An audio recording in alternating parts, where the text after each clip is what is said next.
We have a guest in the studio and we have another guest joining us via video link. The one in the studio is Maina Gatangi. He is the chairman of the Azimio la Umoja One Kenya Coalition Party, UK and Europe chapter.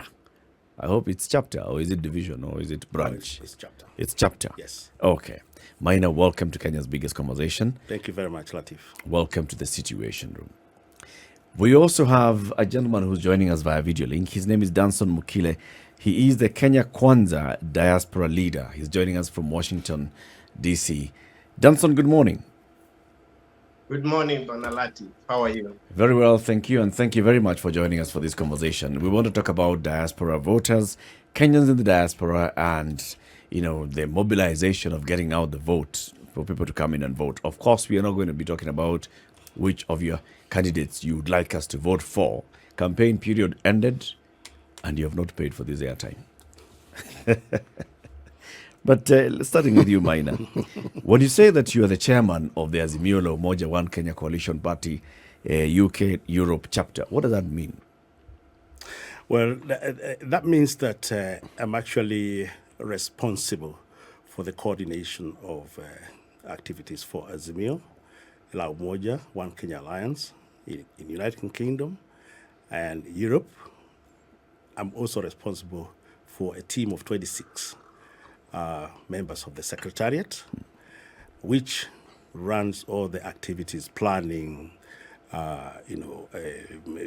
following up activities, both in the United Kingdom and in Europe, and also the implementation of those plans in Kenya. Okay. Yes. Do you have members, or is it affiliate? Is it people who, have allegiance to the other political parties, who then also come to you and tell you, we support the Azimio candidate, or we support the Azimio movement? Or how do you identify your members? Yeah, of course, this is coming from, way back, from times of NASA, building up to the 2022 election preparation. And soon after Azimio was formulated, there are parties that came in. So there are members of different parties in the United Kingdom and also in Europe and other parts of the diaspora. That includes ODM, and I'm actually a life member of ODM personally. The other members of Jubilee, and we have quite a large following of members in Jubilee. NA Kenya as well, and also Wiper, as well as other parties.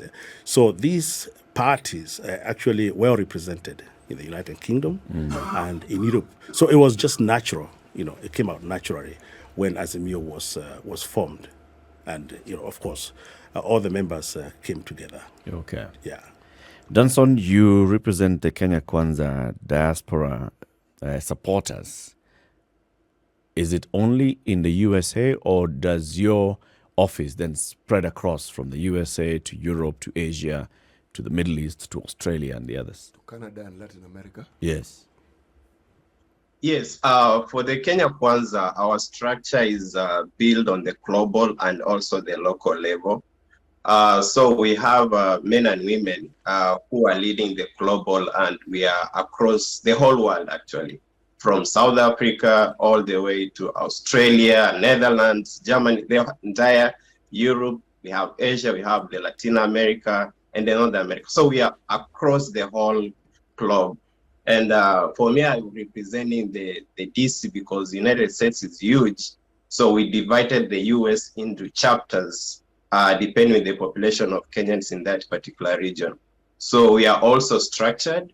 And just as Maina was saying that the members came from ODM and part of Jubilee, ours is majorly shifting from Jubilee, just the way the other party also did. So they just been just shifting from one party to UDA and also the other parties in Kenya Kwanza. When I hear the two of you just describing in briefly the structure that you have, I get the impression that the fact that there are Kenyans who are living abroad, they actually never left the country in spirit. They may be physically living abroad, but in spirit, they're actually still very much in the country. Would you say that it's just a figment of my imagination, or am I talking about something that is actually a reality? No. Yeah, it is true. As much as we are not in Kenya, our mind is always in Kenya. We always get news ahead of even Kenyans. We are always much aware of what is going in the country. So the diaspora, as much as they left, but they are always in Kenya. Some of us have investments in the country. Some of us, we have immediate family in the country. So we are always in touch on what is going on in the country. But am I going to say something? Oh, yeah, of course, yeah. As they say, East-West Kenya, East-West, home is best, sorry. And therefore, having traveled abroad does not necessarily mean detaching from home. It's the same as how people travel from, for an example, Meru, and they go to work in Mombasa. So what we did is we traveled to the various parts of the world to work. And therefore, we still very much attached to our society back in Kenya. Our families live here. We keep in touch with them. Our friends live here. We keep in touch with them. And we have a lot of investments. And then we have to look after those investments. So we majority of us physically travel back home so that they can look after their investments there. So there is that very strong attachment to our motherland. Yeah. There's something I want to ask. Do you know of people who actually travel from wherever they are in the diaspora to come home to vote, to actually vote? Oh, yeah. Let me maybe categorize the diaspora vote into two categories. The first category is where you have those diaspora people in the diaspora who register to vote for the first time in the diaspora. That's category one. Category two are those members of the diaspora who are registered to vote in Kenya. Remember, before we had the first opportunity to register abroad, Kenyans from the diaspora still voted. In 2017, a lot of diaspora people voted. So I am one of those people. I have my colleague, a lot of my colleagues today here in Kenya who have traveled to come and vote. So, yeah, that's how it is. So how does the process work? I mean, here, obviously, because the process is more or less domiciled in the country, then one may think that it would be a little bit confusing if you're voting outside. So just walk us through that. How does it exactly work? And I guess you could do the same thing as well, Danson. How does it work? So you register to vote, the process takes place here. Then after you voting on a certain day, how does this work? Let me talk about voting in the diaspora, because I think that's now a very new, option that Kenyans have been given. For the first time, Kenyans were allowed to register. This happened this year. And what happened is that although the notice was very short, I think it was 2 weeks when the announcement was made. And in 2 weeks' time, then we are supposed to register. Now, this is a physical registration. You have to walk to the station, the registration center, and I'll use an example of London in United Kingdom. There's only one registration center that was allowed at that time.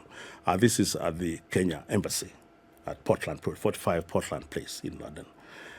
So once everything was put in place, then we had to mobilize people to travel to London. And it's quite a challenge because many people are traveling from very far. Scotland, which is like 4 or 5 hours drive.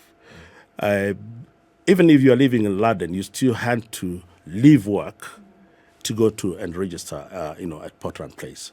So that means that there were so many challenges. However, the process went on, and we were, to register, one was allowed actually to use their passport, okay? And this is a passport that is a valid passport. But later on, then after a little bit of conversation with IEBC, then we were allowed to use our IDs, and that's when now many people came in to register. Now, after registration, then of course you have to get more information about how to go about voting for the diaspora. But that means people will have to travel tomorrow from far and wide. Washington, D.C., there are people who are traveling for a whole day, and you have probably to spend time overnight after voting. I have a colleague who has to travel from Belgium to Germany in Berlin, and that would take him approximately not less than 6 hours driving. So it's a huge sacrifice for us to actually participate in the voting. Yeah. If you look at the number of registered voters in the diaspora from the IEBC, we're talking about 10,444 eligible to vote this year. Yes. And this is, of course, from a population of millions of Kenyans who are out there in the diaspora. Yes. Many of them will not be able to participate. 6,221 new voters this year. If you compare with the number of those that participated in the election of 2017, which was 4,223. So, significant jump. But still, it's a very small number compared to those Kenyans who are living and working in the diaspora. Are you saying this is because of the IEBC not having facilitated you to register as voters and to participate in this exercise? Yeah, partly that is one of the reasons. Remember, this is the first time the diasporas were allowed to register to vote abroad, and there were not much preparation prior to that. It was an announcement that was made in 2 weeks' time, and we were to start preparing, making preparation to go and register. The other challenge is, of course, the communication, because the information, the flow of information from IEBC was very minimal. Remember, we have to rely on announcements made through the platforms, the different platforms, abroad, and also shared information through friends. And it's very, very, very difficult to get information, through from IEBC. But I think being the first time, then you would allow that. However, we expect that going forward, that there will be much, much better preparation from the IEBC, and also a flow of information. Now, the other challenge I mentioned is actually the registration center. In London, there are only two. There is only one registration center, and this is posed a lot of challenges. And I believe in other places like Qatar, Washington. I think in the United States of America, there are 2 stations. And Europe the same. So one of the biggest challenge is actually traveling to the registration center to do the registration. It can take a whole day, and of course we are busy people. We are doing a lot of things. Working in shift patterns. Some people are working at night, so finding time to go and register in just one location, for instance, in London, is a huge, huge, huge challenge here. Of course, there's the financial, implication, because it costs money to travel to London, either by train, by road, or by air from Scotland or from Northern Ireland. It costs money, and of course, one has to factor in that. But hopefully, going forward, that one of the things that the IEBC and perhaps the government will be looking into is allowing Kenyans to register online and also voting online. I think this is something we'll be pushing very hard, so that the number will increase significantly if you're allowed to register online, and also vote online. To vote online. Yes. Danson, what do you grapple with in your part of the world? Thank you, Citi. So the main challenge, actually, those things Bwana Maina is highlighting is just the policy level. But the main challenge you have in the diaspora is legislation, because Article 83 of our Constitution allows the the parliament to create policies that allows diaspora to register progressively. That's the word that is in the constitution.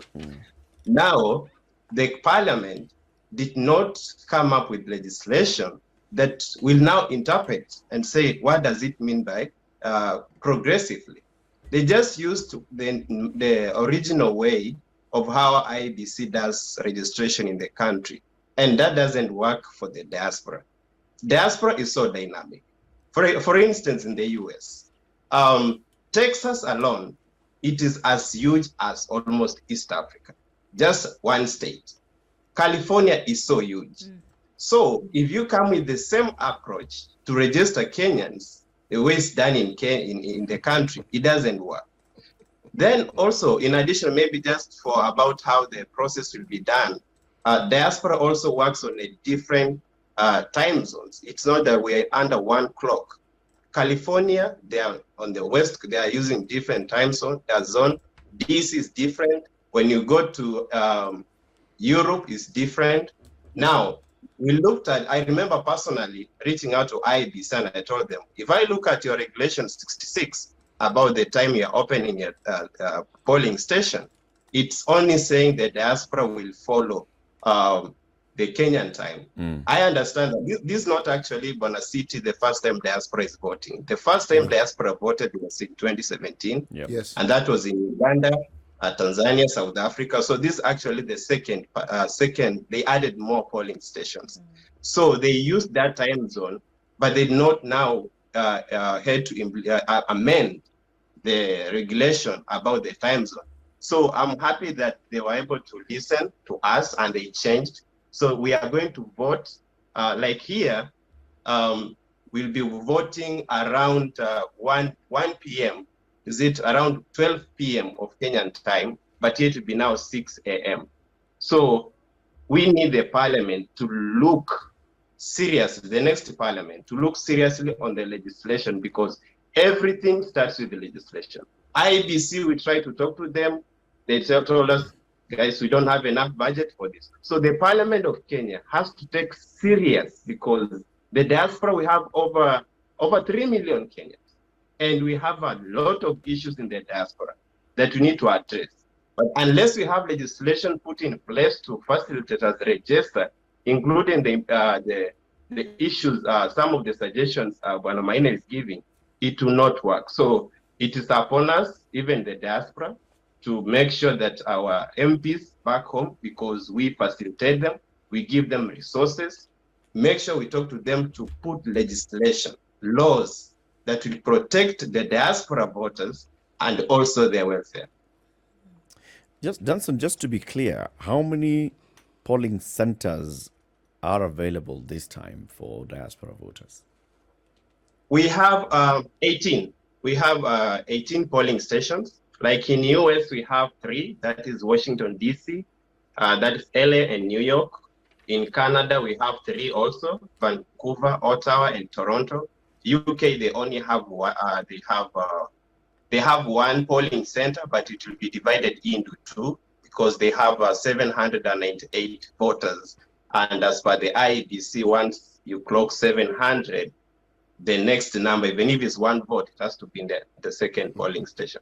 So there are a total of 18 now. So 18 of them. Yes. Is there any that will then have to be opened before the polling centers in Kenya open, depending on the time zone?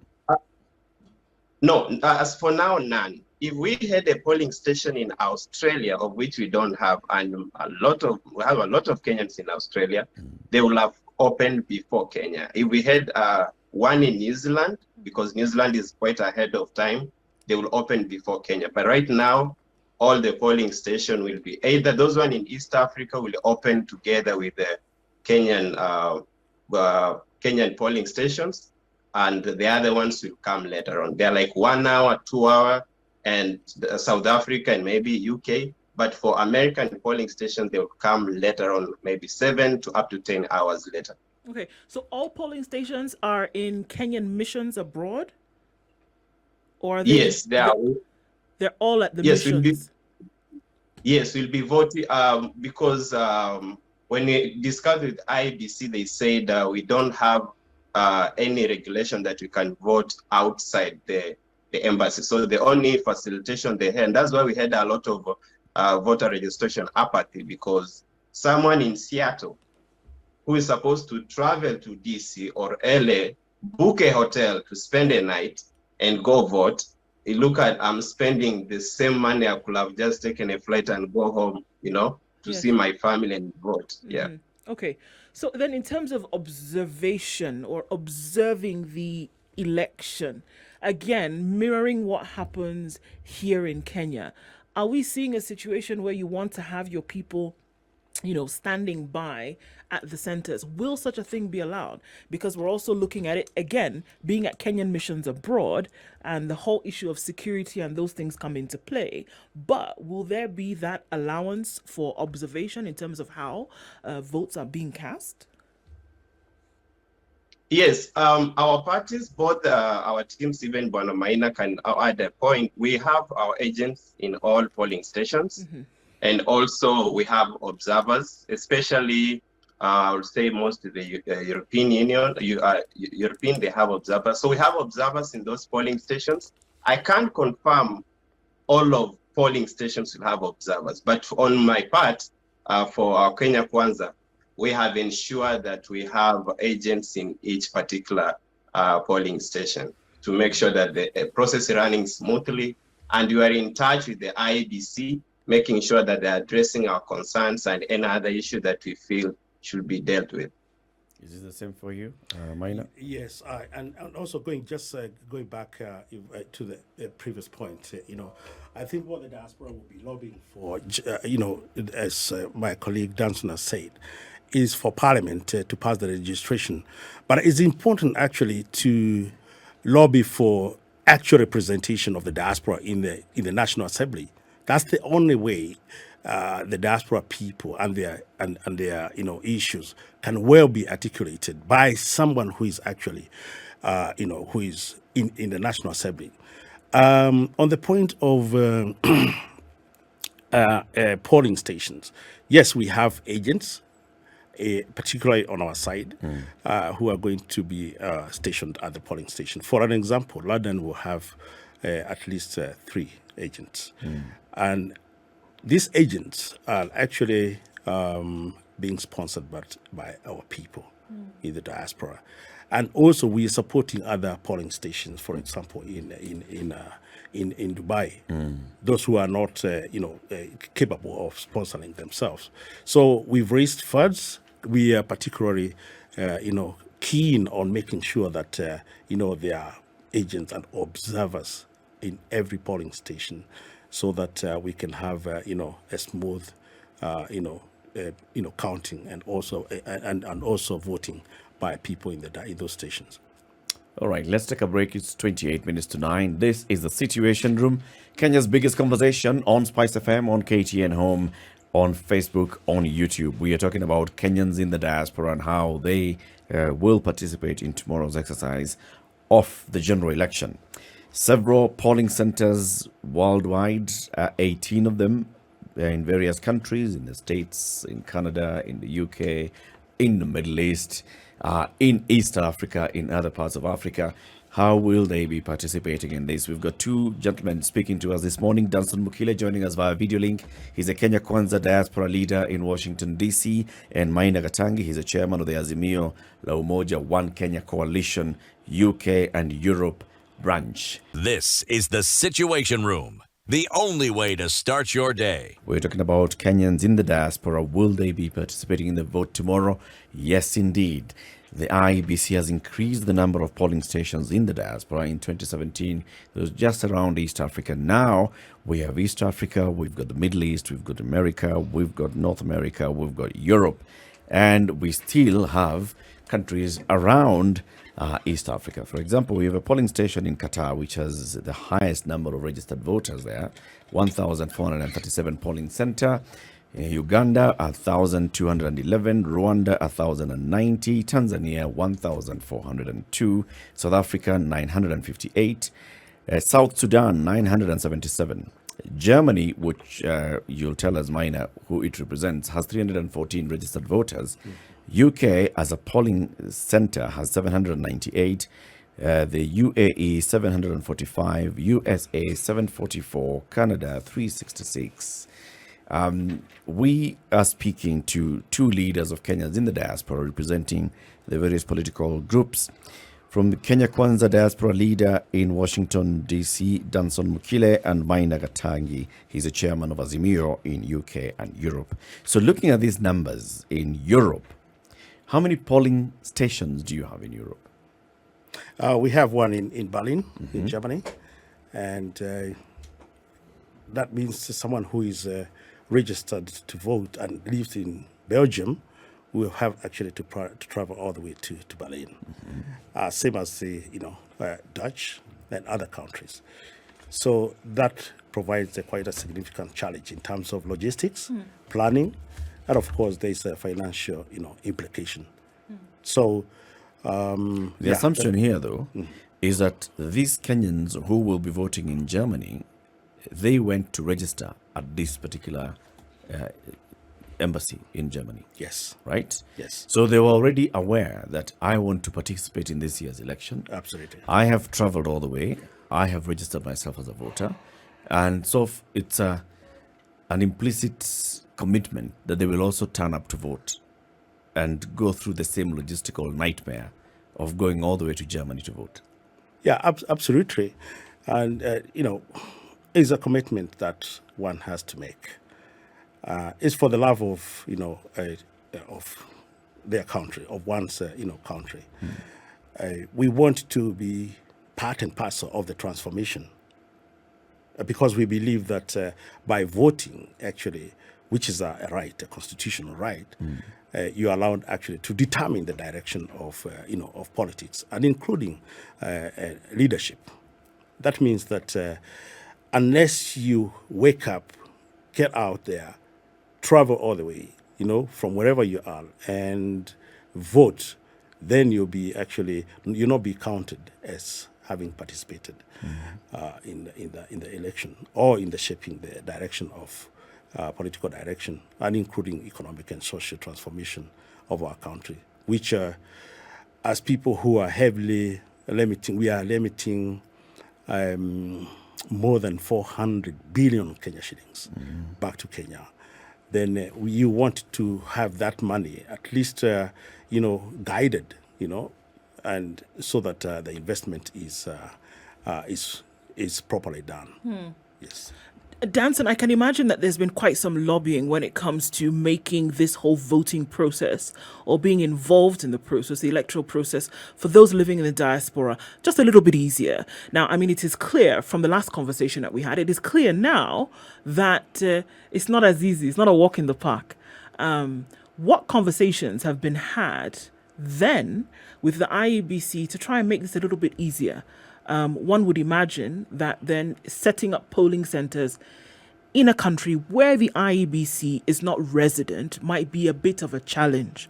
But what have they said in terms of what they can do, even if it is in future elections, to make it easier for Kenyans in the diaspora to vote without this heavy logistical and money-wise challenge?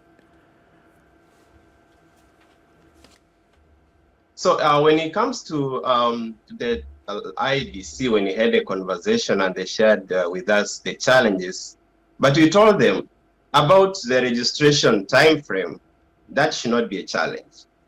Remember, you are bringing people to a place they don't have any interaction before for just 15 days. Actually, they gave us 15 days to register.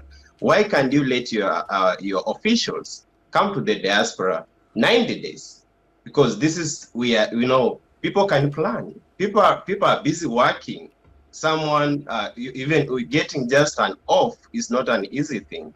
So they should first of all work on their policy that the diaspora registration timelines, they should be different than what happens in the country. Let them give us 3 months. The clerks can come stay, because when you're given visas to travel to this country, for that kind of activity, it will take about 6 months before it expires. So they should work on the time frame. and also engage the parliament when they are doing their budget. I don't think they were able to budget for us enough, or for the diaspora. They just tried, and when it was declined, and they could not even allocate some resources. So as much as we want the parliament to do something about the diaspora, we feel the IEBC also had to take the responsibility, because they are the key player in this, and make sure that we are registered. For example, when you talk about the polling stations, this is something that can be increased.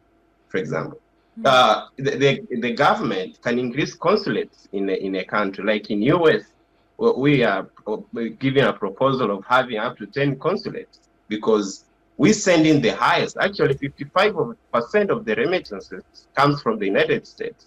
So we deserve more consulates in the United States, so that the services can be offered close. And these consulates can be used as polling station in the next general election. And what the IBC also failed is when they ignored the diaspora leaders. We told them this is how it should work, but they totally just went on their own. We gave them options. You say, okay, so you guys have low budget, then we are proposing this and this. Why can't you come early? Why can't you give us more time to lobby our people? They could not. So it's done. Time has taken, has gone. So we are just hoping that those ones have registered. And also, people say we only have 10,444 registered voters in diaspora. As much as that is the figure, but our key role in this tomorrow's election, it is so huge. We are supporting our parties. Even Bwana Maina can tell you that. And our input in terms of resources, it has enabled them to run the campaigns. So our role is so huge, apart from just casting the vote, and we should not be ignored at all. We're in agreement with you, because if you talk about just remittances, it's the highest foreign exchange earner for the country. Whatever prominence the diaspora ought to be given is clearly not being given to them. The recognition of their contribution to the country's economy, clearly, if we were to look at just the steps that have been taken by the government to ensure that the resource that we refer to as the diaspora actually gets the sort of support that they need to function in the way that they do and to participate well in the country, we understand it isn't what it ought to be. But let me ask the question. When you presented some of these proposals to IEBC, are you saying that the proposals fell within the ambit of the law as we currently have it, and that they were not able to facilitate, or was it something that required legislation before it could be implemented? So the major part of the issue was the budget. That is something they say we don't have resources. So that goes back to the legislation, because the parliament is the only organ that allocates the resources to the IEBC. And I agree with you. Like, for example, even President Uhuru can confirm this. When COVID came in, the diaspora remittances are the ones that actually stabilized our Kenyan currency. If we could not be sending the money in the country, our currency will have fallen, so badly. But we tried. So as much as we are doing this, and we are not asking them to build us roads, to build us schools, we're just asking them to just make policies that will allow us to invest more in our own country. So it is something that is easy for them to do, but they have been using us as just, I would say, pawns. We just be used the way, go get the money from them as, transactional. It will just been used for transactions, yeah. Because what we're saying essentially, Maina, is that we're looking at a situation whereby the diaspora vote may be small in terms of numbers, but the diaspora impact then is much larger in what would happen in the country. And so we're saying take these folks a little bit more seriously. So one would hope that they're giving or lending their voice to an electoral process because of what could happen in the future legislatively for the country. Is that where we're going? So it's beyond numbers for a campaign, election, vote. But it's more in terms of the future, because we've seen that diaspora involvement in how the country grows economically or otherwise cannot be ignored. Yeah, absolutely, Udu. The fact that we are emitting so much money, it just tells how much interest Kenyans in the diaspora have in supporting their families, or investing in Kenya, trading, and many other ways, and also participating in the development processes. So it goes beyond the numbers, basically. And I think we are looking at a time when the people in the diaspora will actually be, hopefully, directly involved in the management of the government, through policy development. For instance, the diaspora policy document, which is, I think, urgently required. And that means that we people in the diaspora and have knowledge, we have the know-how, we have the experience, then we can start now contributing back to the development of our country. And that is so important because some of us are actually going to, retire soon. There are those who will also be doing consultancy or have been doing consultancy with, different, companies here in Kenya and also the government. So there's a huge need to look beyond just the numbers here. And going back to the facilitation, because this is where IBC comes in, through the registration, we are looking at improving the processes. Because what Danson is saying here is how do we go about improving the processes? How does IBC facilitate, and it's a constitutional right, facilitates Kenyans abroad to vote during the elections? And as Udu put it, I mean, technology is like at our fingertips, And I think this is where we should move beyond now the physical registration. Some countries are using, online registration and online voting. I mean, it's just looking at the processes, the security of the processes, and then allow Kenyans. That's the only way that you're going to guarantee more Kenyans living in the diaspora participating in elections. Because I don't have to travel 5 hours, spend so much money. If I can just go onto my phone through an application and register, and then when it comes to the time of voting, then I can do that. Plus, we should also be able to access information from the IABC through our phones. That is very important because we live in countries where information is, freely shared around. And that's the only way Kenyans abroad can actually, understand the processes and also their responsibility towards development in their countries. How have you engaged with the leadership of the parties that you both represent on this particular matter of pushing forward what you'd like to see? Like you've said, it's not just about IEBC. IEBC may be pushed to accept and have the will, but then they will not have the means because the means come from national policy, from budgetary allocation in the National Assembly. What is the promise that is being made by both political camps on how the diaspora will be treated better going forward? Yeah.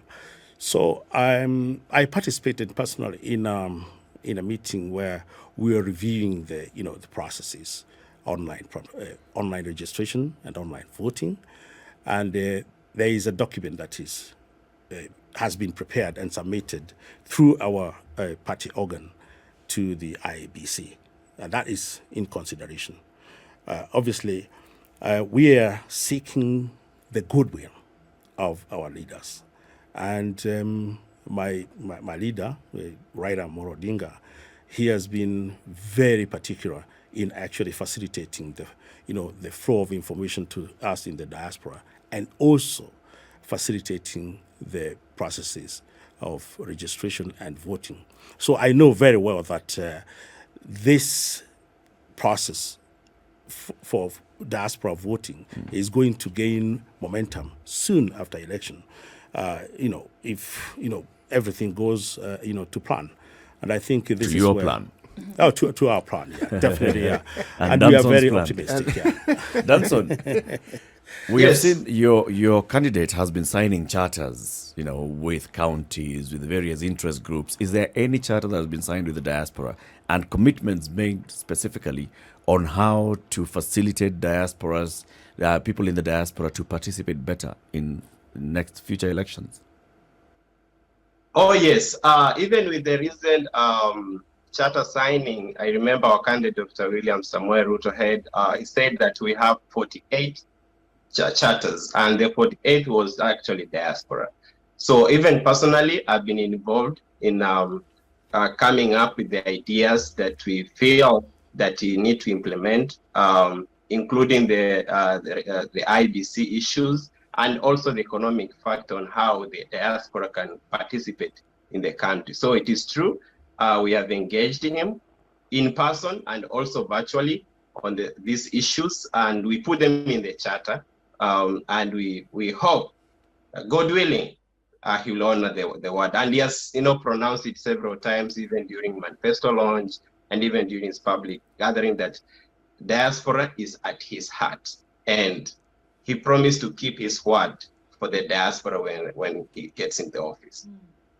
One of the things that you have mentioned, which is a reality, is that we have a parliament that doesn't just provide the functions of oversight, but it's not just a budget creating, but a budget allocating parliament, in addition to creating legislation. Now, given that the interest of the diaspora is as vast as you say, and you've mentioned in passing also that you have spent resources even in the electoral process, have you considered, because our parliament will still have the same powers even coming a new government, how it is you can influence the legislative processes to favor the diaspora, so that the diaspora has an even bigger say than they currently have? Because in reality, it is parliament that will determine the things we're talking about.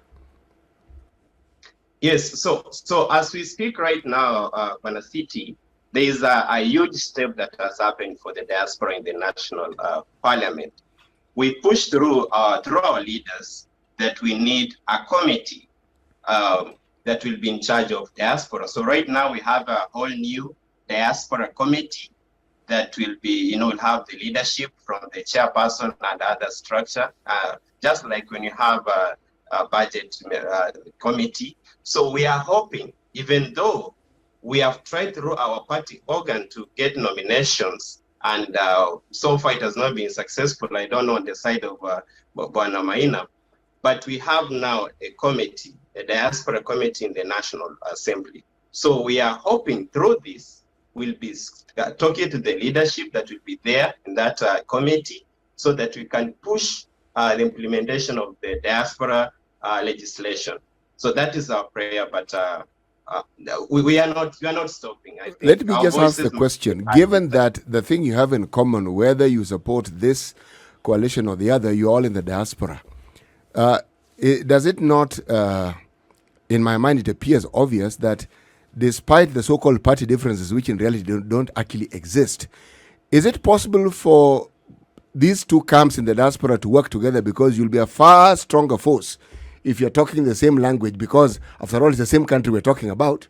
And if you look at your interests, they're not really that different. It just happens that you are using the diversity element, that is, you're right, to support different people. Can you work together when it comes to issues that actually affect the diaspora?